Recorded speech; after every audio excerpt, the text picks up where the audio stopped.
L'homme, comblé de toutes sortes de bénédictions spirituelles en Jésus-Christ, reconnaît de quel amour il est aimé de Dieu et l'en remercie, et même gagner son pain quotidien et le partager avec ses proches n'échappe pas à cette reconnaissance. Ce qui nous fait penser immédiatement, chère famille, à la reconnaissance que l'homme a pour Dieu. Ainsi, notre sujet du jour est le fait de rendre grâce à Dieu.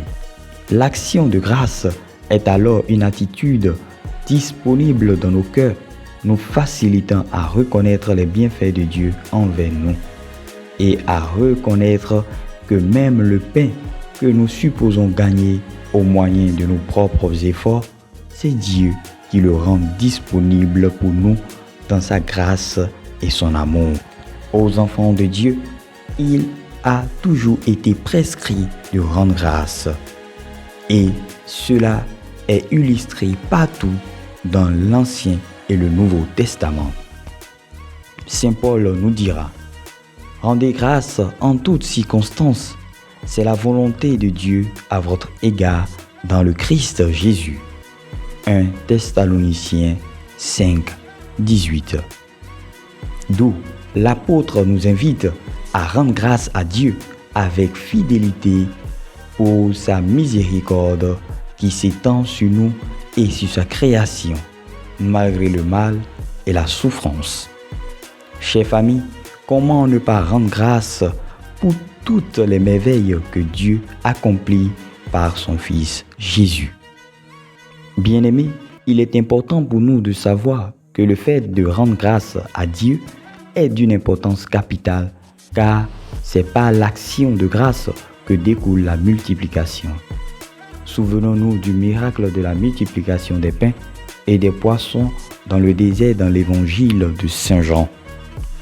Alors Jésus prit les pains et après avoir rendu grâce, il les distribua aux convives. Il leur donna aussi du poisson, autant qu'ils en voulaient. Jean 6, 11. Oui, chers frères et sœurs, nous pouvons ainsi voir la puissance de Dieu dans cette multiplication des pains et des poissons par le fait de rendre grâce à Dieu.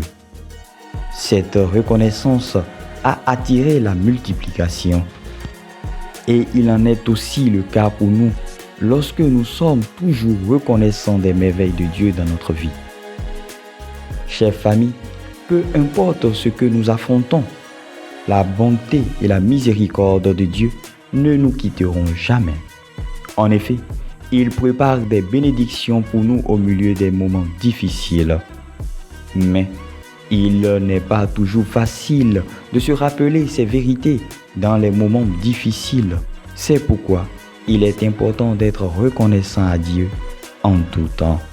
Car la gratitude nous aide à nous concentrer sur lui qui est capable de résoudre nos problèmes pour sa gloire et notre bien. Arrêtons-nous un moment, chers frères et sœurs, et remercions Dieu pour tout ce qu'il a fait dans nos vies. Dieu, tu es bon, car ton amour est pour toujours.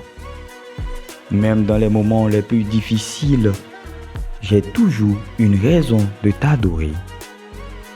Merci de m'avoir donné la victoire et la vie en abondance en Jésus-Christ. Amen. Merci, chère famille, et à très bientôt.